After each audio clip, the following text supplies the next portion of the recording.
So let's understand what this deal is all about, because it's not just 20.8%. If you're stripping out your international operations, it actually takes your BEE status up to 26%. Yeah, that's exactly right, and that's what we require to conform or to meet the requirements of the mining charter.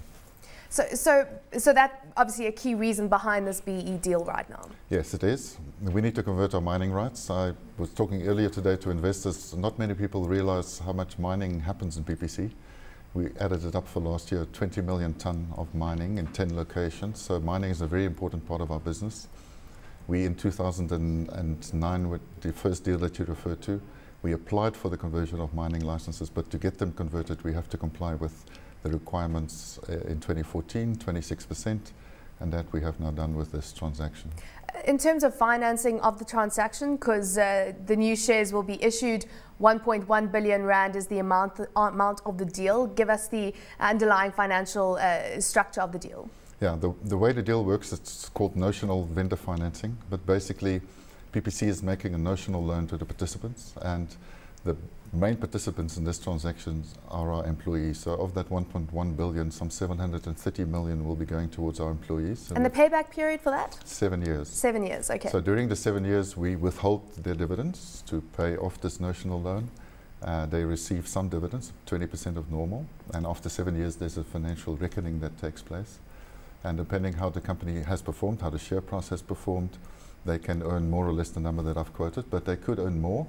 And there is, in fact, a huge incentive for employees to make the company perform over the next 7 years so that it maximizes their value. Another incentive scheme on that end. So talk to us about what you're doing to cushion the dilutive effect of a deal like this, because, of course, issuing new shares into the market would always do that. Yeah, it will. But because we are withholding 80% of the dividends for PPC's benefit, the translation here is that we, for our shareholders, they'll only see a 1.1% dilution of their interests.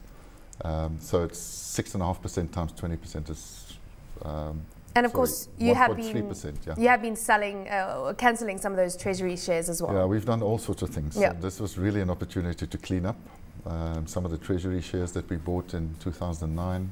We're also talking about restructuring the company, making the structure of the company more streamlined, changing the name. So there's quite a lot in the announcement. Changing the name of Pretoria Portland Cement. Yes, what we've done over the last few years, we've built a very strong brand in PPC. The name Pretoria Portland Cement has been with us for almost 100 years, but it's time for change. And okay, so are we going to know what this new name is? Because of course this is very simply PPC Limited. So we're really leveraging the company name of the very strong brand that we've built.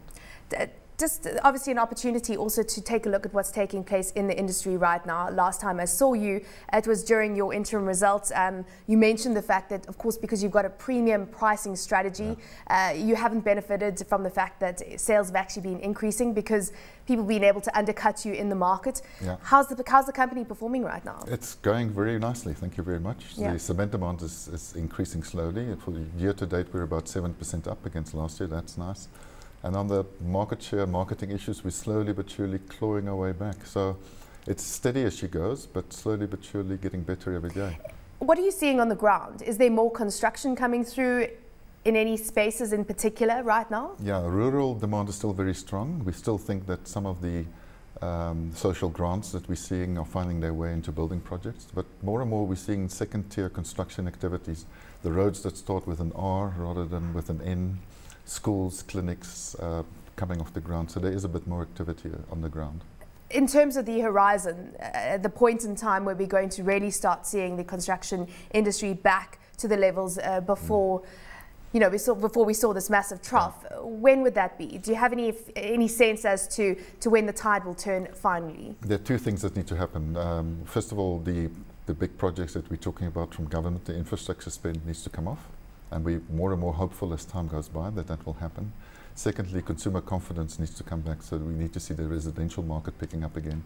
I think that might still take a year or two before that happens, but they will happen eventually, I'm sure. You've also been mentioning the fact that you're making progress in Africa. Only 20% of your business is outside of South Africa.